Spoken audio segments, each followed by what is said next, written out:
Welcome to the Auterion Enterprise PX4 and 2020 roadmap for Auterion. I have to apologize for my voice. I catch a cold in the last few days, but I think it will work. We're excited to have quite a few people already online, and we will take the first few slides slowly in case people are joining in the next 1 to 5 minutes. So here's what we will cover today. A quick introduction to Auterion. We're still a fairly new company, although we built on a very long legacy. Then establishing a baseline of the current Auterion product, because that's of course important to know as context when we talk about the roadmap. And then we will talk about the 2020 roadmap. So what is Auterion? Auterion is the company that will take the open source ecosystem in the drone industry from 2004 to 2020. What we mean with that is that largely still today, a lot of the people or companies using open source software in the drone space have fairly minimal systems that are not integrated, that do not have computer vision, obstacle avoidance, or sophisticated payload interface capabilities. And we're building a whole software platform that tightly integrates this, akin to a smartphone. Part of that is on the drone, part of that is on the ground. And then for all of that, to update your software and to manage your data, you also need a cloud solution. And that is what Auterion is offering as a company. Then there's obviously also the question of how does this all relate to PX4? So we get often asked like, what is better about your product than PX4? Or what can you not get from PX4 that you can get from Auterion? Because most people know that we as a company, and also I personally, as a person having founded PX4 and co-founded Auterion, there's a lot of similarity and overlap. And the way we explain it is we're really not building a better PX4. In fact, we're contributing all of our changes back. No, what we're building is a lot bigger than PX4. And it makes sense to look at this the same way as you would look at the Linux kernel and a Linux operating system. So it's a bit the same thing as comparing the Linux kernel and Red Hat Enterprise Linux. Today, that's an established pattern. So everybody knows that when you say Linux, you really mean a whole Linux distribution, which is an operating system with applications and lots of support libraries and software update management, cybersecurity, all these things. And going back to the slide with the phone and the smartphone, we're only making that step now. So in the drone industry, we really have very minimal, or we had very minimal requirements in terms of software. And those were sufficiently covered with PX4. But now, if you need payload support, a payload SDK, if you need an onboard SDK, if you need a mobile SDK, if you need pairing, secure bootloaders, camera interfaces, obstacle avoidance, GPS denied navigation, it's so much. And that is all not part of the core PX4 project. But Auterion is offering everything that you see on the slide. And we will dive more into detail on that. So what we're offering as a company is a complete operating system product around PX4, which is the technology that we're building on top. And in terms of the beginnings, there were very humble beginnings. Back as student team, that student team was called Pixhawk for pixel camera computer vision, and obviously something that's flying. And you can even see in the picture, it's not very sharp. that was really 2009. So 10 years ago, soon more than 10 years ago, where we won that initial competition. And this is the legacy that this is all built on. And so as a company, as an ecosystem, and myself personally, we're really on the same mission for the last decade, starting at that moment with that student team, and then going through various iterations of the open source software, adding more and more bits to it. So initially we just had open source Mavlink and Q ground control, and PX4 was actually the fourth rewrite of the flight control software. So it took a while to get there. And you can see in this timeline that only after more than 5, 6, 7 years, major adoption happened. But then what I saw as the founder of that open source ecosystem is that it really hit its glass ceiling because companies were trying to use it, were struggling, were forking it, were not really successfully contributing back to it because it's become so complex to build a state-of-the-art drone system. And that's when I thought that, well, it needs the red hat of drones. And that is how Auterion became a company. I also want to highlight the deep rootings of our team members at Auterion in this movement. So we have people that contributed multi-copter support in 2011 to PX4. We have the original contributor of VTOL in 2014 on our team. And so a lot of the firsts in the PX4 stack have been done by staff members of Auterion, and they continue to push that forward. And then if we don't look back at the legacy, but really just look at what's happening today, this year, and if you accumulate, those metrics are always difficult, but if you accumulate the commits in the open source ecosystem around PX4, then you actually see that Auterion, if you do a top 5 breakdown, is by far, and we hope actually in the future for that to be less big, the biggest contributor. And that explains why we decided, well, we're carrying such a heavy load on the core open source development of this whole ecosystem. It probably makes sense if we share our roadmap as transparently as possible as a company, because it has such a big influence on where the whole PX4 ecosystem goes, not because we have any more influence than any other contributor, it's all a meritocracy, but because we contribute so much, obviously those contributions shape up where the majority of work is being done in the ecosystem. What I also think is great is that you see that we still have very strong individual contributors from the community and who have been affiliated with the community for many, many years now.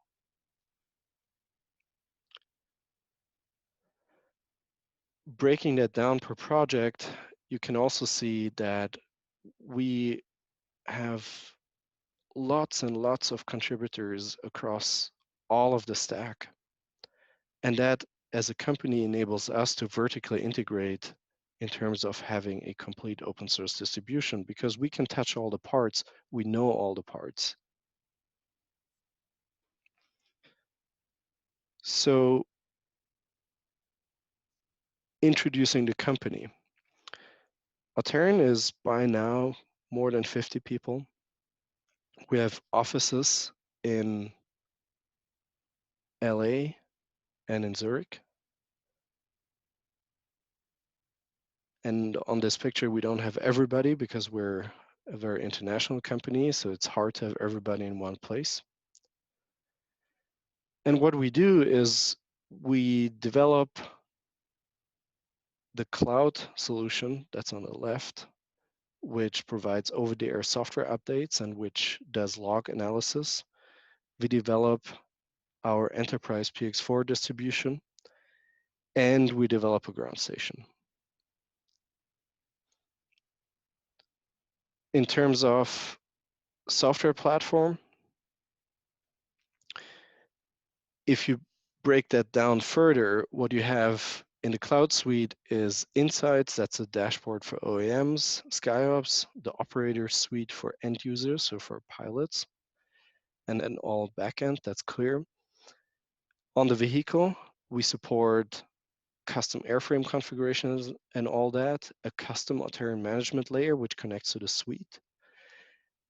And then, of course, all the open source packages and projects that many of you will be familiar with, including PX4, but also including the autonomy software that we develop in open source and the SDK, MAV SDK. And then on the ground station, we contribute and build on top of QGC, but then add the pilot management layer and our own UX and UI that turns this whole thing, the whole software platform, into one consistent experience. In terms of Enterprise PX4, that has all the great features of PX4, but then we put on top online device management, remote software updates, obstacle detection and collision avoidance, and generally supporting online workflows, pumping payload data back into the cloud in real time. And this graph here goes back to the view I showed earlier, where we have all those different pieces lined up. A lot of it runs on a Linux mission computer. That's the left part of the chart. And we, of course, built on top of PX4, and we have all the SDK layers on board. So lots and lots of software. And I'm just showing you this hard to digest diagram to really drive the point home. Auterion really does the whole software distribution, and that should not be confused with the open source projects that we're contributing individually to. So on the first poll, it would be really interesting for us to understand what your main pain points are when managing onboard software. So I'll leave that up there for a second.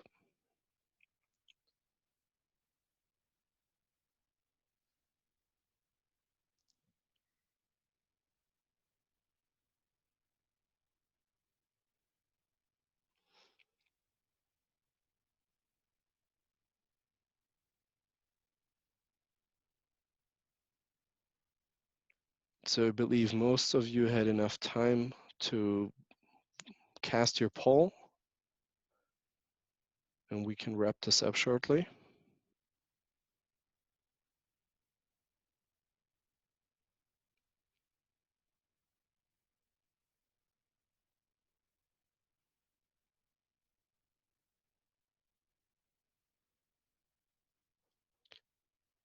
We're giving you just a moment more time to cast your vote.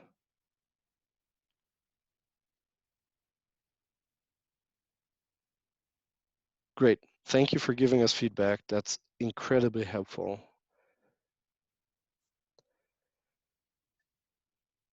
Another core part of our product offering is autonomy. And that has two key aspects. One is you need to know where you are. And sometimes you have GPS denied or bad GPS situations. So we enable that with things like visual inertial odometry. And we also offer collision prevention and obstacle avoidance for manual flight modes and autonomous flight modes. That means that the drone sees either via camera or via LiDAR obstacles ahead of it and can stop in front of them, but even can autonomously navigate around them. And we're continuously building these capabilities out. So what we will and have already in an experimental form offer is full navigation a global path planning. So those are things that will eventually enable drones to fly autonomously without a pilot, but entirely safely. And that is pretty much state-of-the-art capability. But in order to do that, you really need that mission computer, and you need the tight integration between the mission computer and the flight controller. And so you really need to go one step up from just running flight control software. The other important part from a user perspective is the ground station. So Auterion ground station really attacks all the usability issues that you have with basic flight operations, but also camera controls. It is really a polished experience, and we're even going as far as deeply integrating with hardware handsets. You see one in the picture here, and you can contact us if you have interest around there. Even going as far as designing where the switches should be and what kind of switches you should have. So we're really making sure that using our open source technology and using all the great work we're doing together with the open source community, you still have that really polished experience, and you're not having a solution that can do everything but doesn't do anything particularly well. So next, Paul, are you happy with your ground control station hardware? And this particularly targets hardware that either currently you're using a tablet and a separate remote controller, or you already have an integrated handset with an integrated video link, but it's too expensive or too heavy, or you're not quite sure what you should be using. So those are key adoption problems that we're actively looking into and tackling.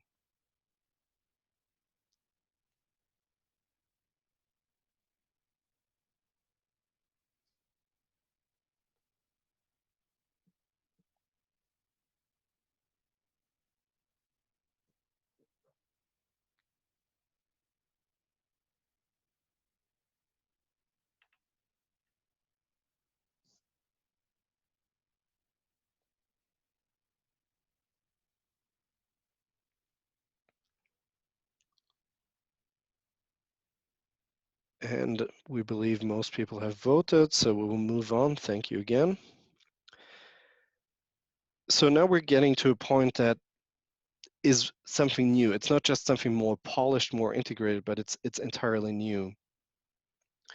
Connecting the drone to cloud service for software updates, which is important if you eventually want to free the pilots to really focus on the job and not have to also manage softwares and apps and do manual updates. And the other thing is to push up safety and accountability by monitoring the flights, analyzing them. And we've split it up into two different products: insights for drone OEMs, so you see how your product performs, and SkyOps for operators. And with that, I will quickly switch over. So this here is the Auterion suite. What you see here is Insights. That's a dashboard for a drone OEM. In this case, it's our QA fleet. And what you can see here is that you get a lot of product management insights. You get the distance traveled, you get the flight duration, you get the most used flight modes, you get the most common failures. And that's extremely helpful because you learn how your product is performing in the field. If I now switch to what a typical operator would be using, this here is the operations dashboard. So this is for the operator, for the company running the drone fleet, and you have completely different metrics that are much higher level, no technical mumbo jumbo. It's just overall fleet health, pilot compliance with the procedures you've set up. And this is all driven by having all the flight logs uploaded in real time. So we can now dive, for example, into one here. So it's now loading the flight log into my browser. So I can do a full deep dive on what has happened here. So this particular log file got flagged. You can see who the pilot was. You can see the trajectory. You can then look into the full detail, like everything the flight controller knows is graphed here. And that's a very deep integration that goes way, way, way beyond just telemetry. So that's only possible because we, as the experts in the open source ecosystem, can really directly tap into PX4. And what's also important to know is these analytics run in real time as the logs stream in during the flight. So even if you would crash the vehicle, you would still get up to the point where it crashed and stopped transmitting all the data. And then we run automatic analytics, and they use various algorithms, a number of them machine learning backed, to identify issues with certain parts. And in this particular flight log, we got a warning about the height above ground sensor. So that completely takes all the safety and fleet maintenance hassle out of the operation, because you as an OEM know immediately what's wrong with a customer's vehicle. The other thing, what we're doing is we're also sending this to either project management tools or Zendesk. And this allows you to really build a complete workflow. So what we've actually done for our customers is when a vehicle has an issue, it raises a ticket in Zendesk, and you can even escalate to get a text message when you have a crash, all automatically, all in real time. And we're proud that our customers on average know on the operations manager level if a vehicle crashed, even before the pilot in the field reported it. That allows you to get into a completely different mode of operation. And now if you've seen that, then it's also clear here for the most common failures, we have this failure flagged here. It's clear that that enables you to have a completely different level of situational awareness of your fleet. I will just flick quickly through a couple other features. So we've seen flights. Let's quickly go to vehicles. This is one of our test vehicles. You see the last flights, you see its current state. Now you can also update it to a newer software version, which is all convenient, all centralized. You can also export compliance reports for your whole fleet and operation. So all flights of the month, and you can manage your users and pilots. Good, that was a quick tour of the Auterion suite. And let's go back to the rest of the product. So we're coming straight to the next question around this. How are you dealing with flight log management?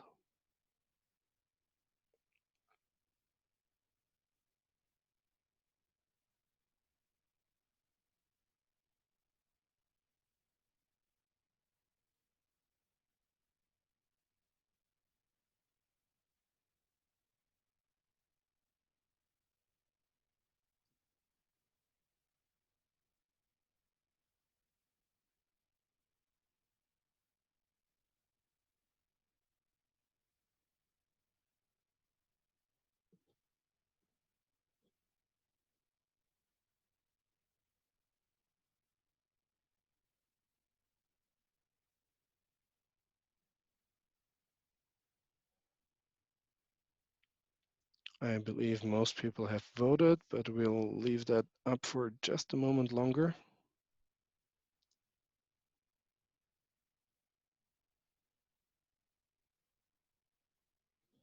Good. So important part of what we're offering is also the SDK. It's online on Mav SDK IO, and that allows you to interface to PX4 via Mavlink, makes the whole operation really pain-free and simple with support for Python, Java, Swift, C++, and then a couple more experimental languages.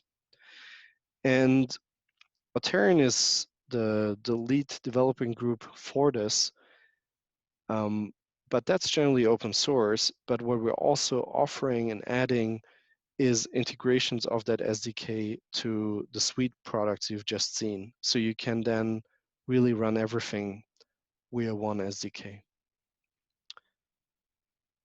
Good. And I think this is too much to dive into detail, but I just wanted to show there are 4 directions for SDK integration that you need to care about if you really want to have a modern drone system. One is the onboard SDK to interface to onboard apps or onboard compute parts, the payload SDK to run against a specific camera and sensor, mobile to run against um, yeah, the standard classic mobile applications as done today, and then also against the cloud, because if the drone is online and you're generally trying to reduce the workload of pilots, then that's a need too. And we've architected a system that can satisfy all 4 needs. And then the last bit that Auterion is offering is certification and training. So we provide on the cybersecurity front, secure boot infrastructure, and the general workflow around cybersecurity, hardening of systems. On the airworthiness part, we offer FAA type certification in collaboration with the PX4 open source project, which is pushing there with additional partners. And then on the training front, we're building up the Auterion Academy, which will offer essentially from zero training on PX4 and drone engineering to enable you to build your engineering team and your operations efficiently. And now you might wonder, like, okay, that sounds all great, but do you have customers? And the answer is, of course we have. And they're pretty happy. So one of our earliest customers is Impossible Aerospace, and we have this great quote from Spencer, who is really happy with us because we understand the system very deeply and they can rely on that. Another recent customer is Avi. They're building VTOL airframes, VTOL drones for emergency services. NG Aviation, which is really a large corporation, and even as the aviation division is still a massive player. They're doing the autopilot for the 777 and for the 787. But they've partnered up with us because they understand that our routing in the open source community is absolutely key for successful software development in the drone space, that the open source space is moving so fast that it makes sense as a company to really be aligned with that and not do your own proprietary development. And that is quite interesting because that's a key development in this industry, that a player like GE makes that decision. And the same has happened for Linux in the past. So now we're coming to the meat of this, the roadmap. And I will just verbally run you through the high level things that are coming out next with the next release. And then we have prepared a couple of highlights, slightly more deep dive. So we have pilot logins. You've already seen that in the suite, the pilot was always referenced. That's important. We have simplified the video link pairing significantly between vehicle and ground station. So you can press the button on your GPS 3 times, enable pairing mode there, and then pair very conveniently your video link. If the video link is supporting that, right now we're focusing there on microHard, to your vehicle. So like your Bose or Sony headphones, really, really easy, and no more radio configuration hassle. We've improved camera controls so you can set resolution, video mode, photo mode, of course, video streaming, but that has already been there. SDK for Java, that's something new. Then a photo gallery, and that essentially is the same thing as a photo roll in your smartphone. So it gives you a preview of the photos that the drone has captured. We're enabling support for 3D sensors, support for various gimbal payloads. We have a number of UX and robustness improvements for VTOL, just prioritization, but that's of course important. We have enabled an RI flight mode, which allows you to point the camera gimbal to a certain geolocation.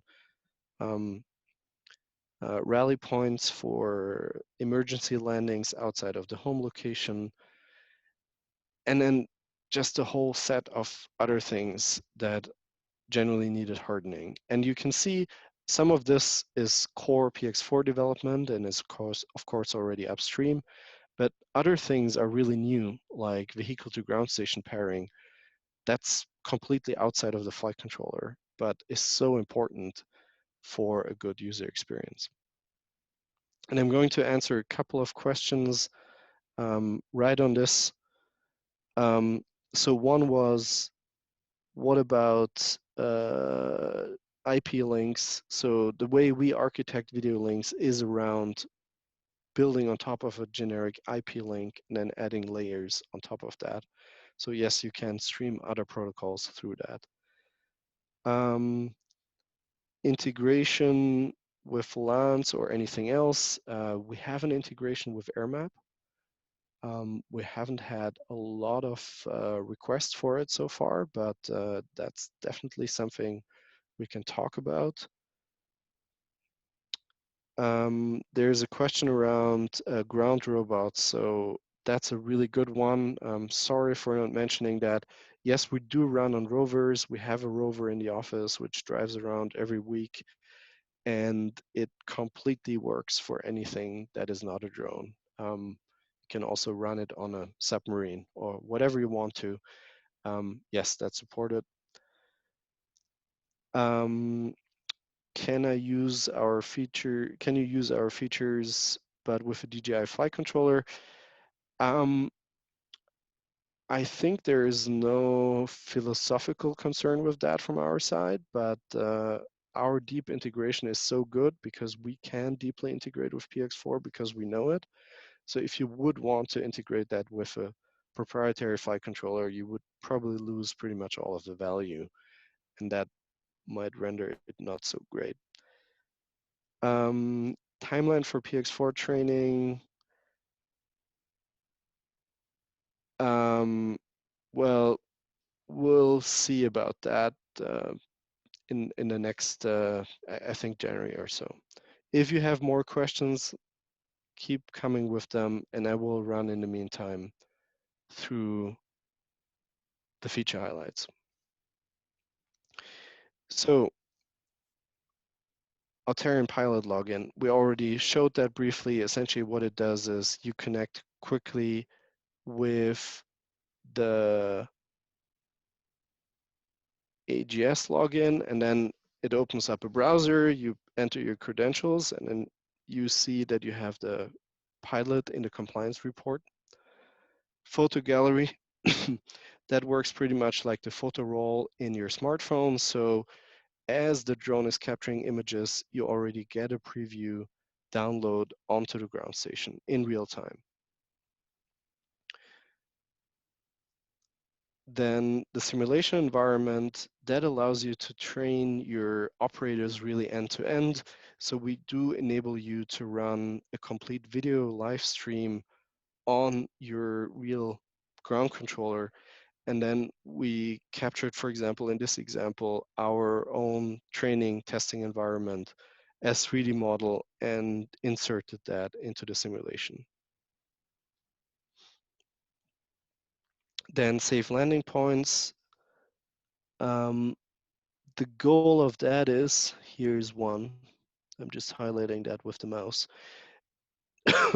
That you can, as you're flying a longer mission, not just return to land at home, but you can return, or rather exit the mission, abort the mission onto a safe landing spot, as you can see here.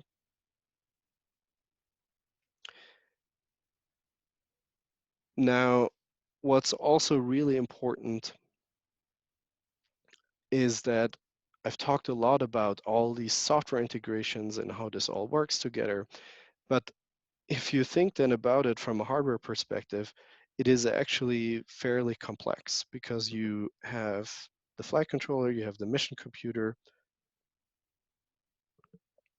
you have onboard connectivity for sensors, typically via USB. You have your payload, often connected via Ethernet. And we found that a lot of our partners are really struggling with the complexity of that from a system engineering perspective. So we're helping there by providing a electronics reference design for our customers, the drone manufacturers working with us, which includes a complete flight controller, mission computer, and all the networking in a compact embedded design. It's roughly the same size as a PixHawk or a PX4, but with all those components inbuilt. And it, excuse me, it also does hardware video encoding and also provides all the existing interfaces you're used to in terms of GPS, PWM, all the other parts, all same GST-GH connectors, and it implements the PixHawk payload bus that we're currently standardizing on the weekly PixHawk hardware call with a number of companies in the ecosystem.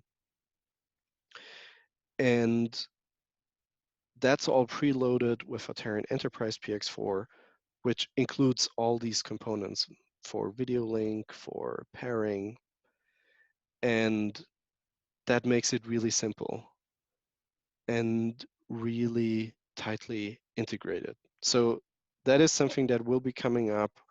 We're not quite ready to announce that yet, but we just wanted to put that out there that our customers get really deep support on the system engineering side. And on that front, the next poll, how are you currently enabling a fully integrated onboard system akin to what I've just described?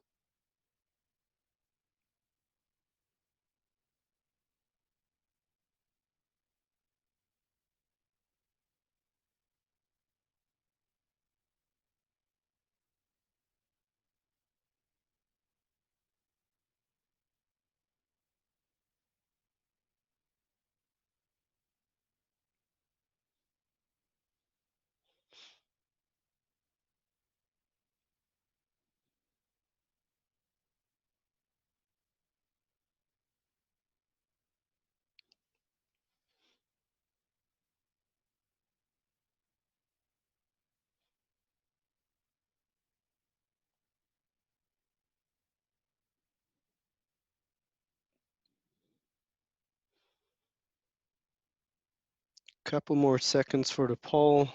Thank you again for participating.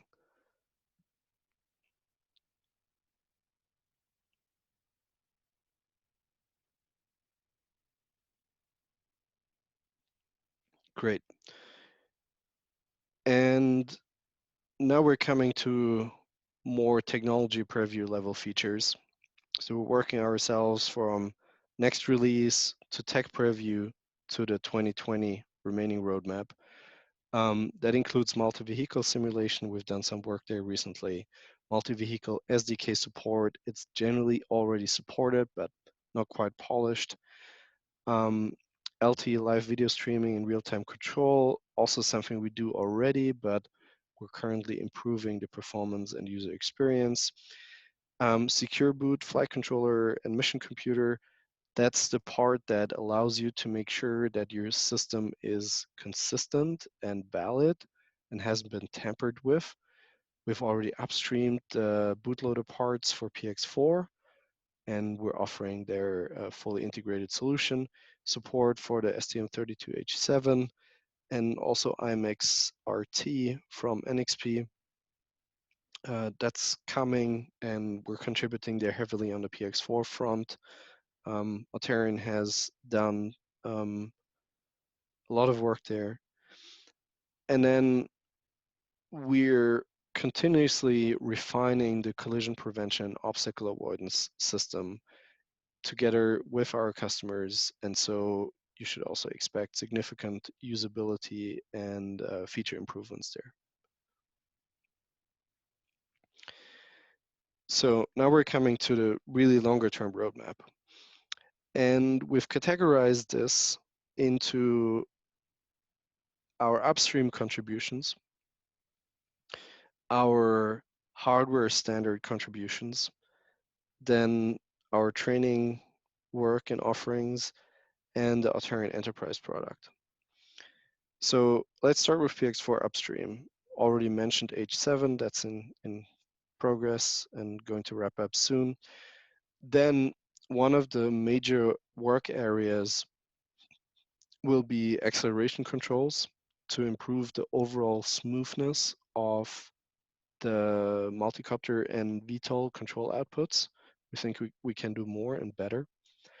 Then a long-standing thing that we're already tried to wrap up this year, but which will be more mid-2020, is the events interface, which will allow better health monitoring of all subsystems on the drone and should allow a really detailed performance log.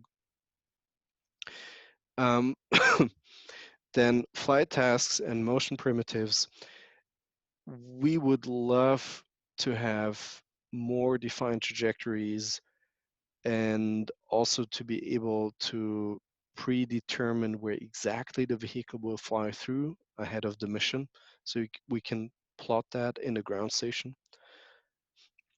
And last but not least, in terms of security, safety, there needs to be work done on the commander module in PX4 if you're familiar with that. And so we expect to invest there heavily. In terms of hardware standards, right now we're nearing the end of the standardization period of the Pixhawk Autopilot bus. We've verified that in a prototype, and it's in the latest design docs. The Pixhawk payload bus is then the next thing that we will lock down. That's all on the Pixhawk hardware call. And then the next steps will be the smart battery interface. That's also in discussion, but not settled. And FMU V6, which is the next generation, let's say, consumer-facing high-performance interface. We'll still use the Pixhawk Autopilot bus standard, but that's about the pinout. And then probably probably longer than at the end of the year, more like 2020, 2021, FMU V6X, which is the next generation industrial autopilot standard. Right now we're at FMU V5X. On the training front, we expect to have the first Auterion Academy courses in the early first half of this year, and then the logic follow-up to that would be a Auterion certified developer training or exam. We see more and more asks for that, and that of course will be targeted at our distribution, but since we're all built on top of open source software, it will be useful to any PX4 user. Good. Now we're coming to the Auterion product, which again, a lot of it includes upstream contributions, but it's uh, it's really tied to the distribution. We're going to improve our analytics. We're investing heavily into a next generation machine learning infrastructure. Our current generation machine learning infrastructure is starting to hit its scalability limit as we're adding more and more checks. Um, we are extending our interfaces for the cloud so that external log management or fleet management services can connect to it. We're not trying to do everything. We're not trying to manage jobs or um, do the job of existing flight log management software. We're really just trying to be the operating system that's connecting everybody. And we will also revamp the way how we do our distribution on the mission computer towards the end of the year. In terms of more, less infrastructure features, more hands-on features, LTE video streaming is currently a heavy focus. We have good results already, but really see potential for improvement. We will simplify the setup and calibration of vehicles significantly so that during production and then during normal operation, they're easier to work with than current standard PX4 methods. And part of that will be also to really dramatically improve the pre-flight user experience by building out user interface features that make it more easy for users to understand what's going on.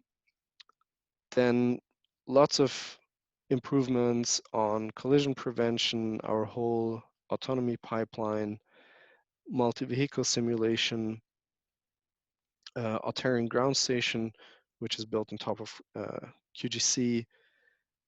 And then, of course, we will continue to work on hardware reference designs with our customers, for autopilot interfaces.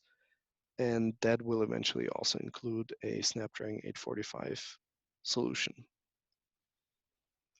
So that's in a nutshell, high level. Good. Now we're coming to the second part of the Q&A, and we're roughly on time. So we have about 10 minutes. So please go ahead with more questions. I'll start with the first question from Mariano. Um, when do we think that the integrated avionics reference design will be available? And also a question regarding the price. So we haven't set ourselves a fixed timeline for that yet. Very early 2020 for sure. Estimate of the price, well, we're not intending to compete with hardware partners, so pricing will likely be typical development kit pricing. But at the same time, it will depend a bit on demand. We currently think there's a huge hole in the industry for that not being around, and we will seek to have a complete offering either with a hardware partner or with a contract manufacturer, so that really the open source space can catch up to where the proprietary systems already are. Then there's a question regarding custom drone designs. Well, we're really good at system engineering. It's probably outside of our typical area of activity. So I think the best way to do that would be to contact our team via our contact form on our website, what that exactly means. What I typically find is that when we start to work with a drone OEM, we have lots of feedback on hardware as we find things that have been problematic with the product all along through our analytics relatively quickly. Then the question, how different is your obstacle avoidance to PX4 avoidance? Um, the answer is very simple. Our team is developing that thing. So you only get there what we already have in our distribution product. And we are integrating on a very deep level with our whole distribution. So the long-term answer is it's not different. The short-term answer at any given point of time is the Auterion distribution integrates that in a much better way than just running source code yourself. So if you ask what is the performance difference, it's going to be very significant because you get something that is well matched, well configured with the right settings and hooks in the flight control software. And so if you would compare you yourself setting up a drone with that or running the Auterion distribution, you would get very different results.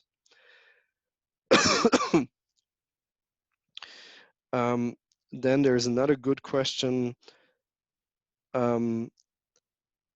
regarding how does Auterion relate, how does Auterion's Enterprise PX4 relate to PX4 upstream? The answer is very simple for somebody familiar with the open source space, but I think I need to explain it further. It relates the same way as Red Hat Enterprise Linux relates to upstream Linux, as in Red Hat is using, stabilizing, and maintaining a specific version of the Linux kernel and adding a million software packages around it to turn it into something that you can actually boot and run. So we do the same thing for PX4. We're not forking it. We do pick a specific version, sometimes a release, sometimes not, that we stabilize and patch, make sure it's cyber secure, make sure it's safe, and add a million software packages around it to turn it into something that actually works for a 2020 drone product. So the open source PX4 will continue to evolve. We're the largest contributor, as I've shown earlier in the slide deck. But what can clearly be said is if you want to run a state-of-the-art drone product that has a video link, has video encoding, has obstacle avoidance, that is not part of PX4 because that's not what PX4 is trying to do in the first place. It's a flight control project. And Auterion is solving all those problems though. There's a question from Mariano regarding the Auterion Academy. We will send out invites in our newsletter and on social media, so please register for our newsletter. We will keep you posted on that. There's a question from Kirill on LTE-based video streaming. If it's centralized or peer-to-peer, we offer both. So by default, our system tries to do peer-to-peer streaming to save bandwidth on the central server, but it also can run through the central server and will fall back to it if that's not possible. There's a question regarding offline operation with the UAV and ground station. Yes, that's entirely possible. Cloud solution is completely optional. Thank you for asking that. We should have pointed that out. All these online services are great for enterprise customers. Our government customers typically don't like that, and it's not necessary at all. So you can run completely offline. You can even disable all data capture if your operational requirements require that. Then there's a question about UAV CAN. Did we leave that out on purpose on the roadmap? Thanks for asking that. No, we haven't left that out on the roadmap. We stay committed to UAV CAN.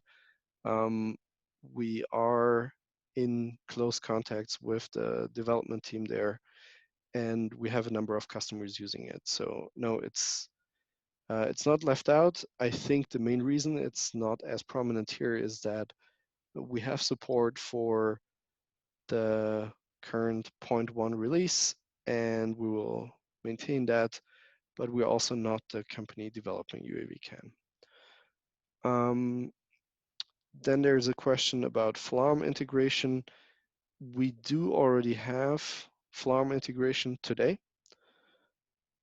So if you connect a FLARM receiver, which has a correct Mavlink output enabled, which some of them have, it will already work, and the system would already take evasive action if you configure it to. Then there's a question around certification and functional safety in general from Peter and from another participant.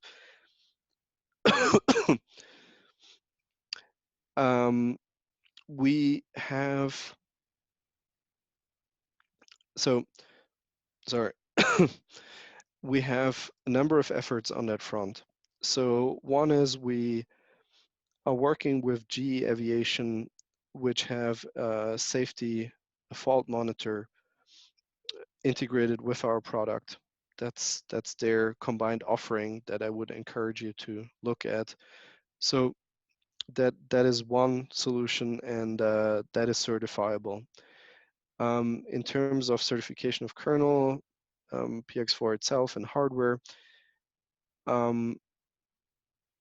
we are exploring already hardware and kernel options for that. I think it's a bit too early to make bold claims around it, but that's definitely something we're looking into.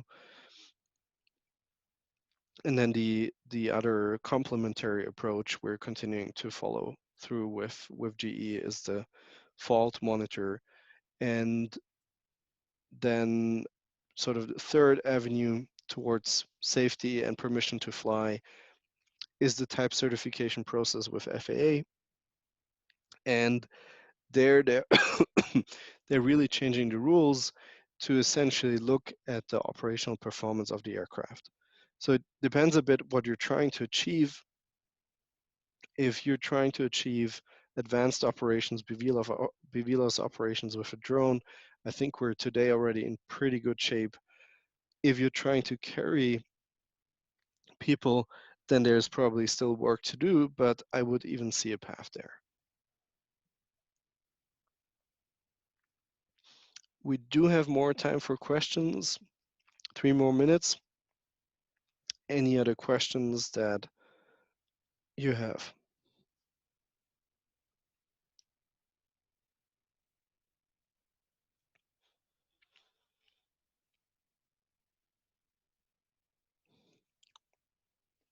So we have a question from Martin regarding if we have a list of recommended hardware. We do know which hardware works. We have an internal test fleet that consists of vehicles from our customers, but also of, let's say, generic test units. We can make that list available. That's a good question. I would encourage you to get in contact with us. We are our contact form, so we can continue the conversation via email.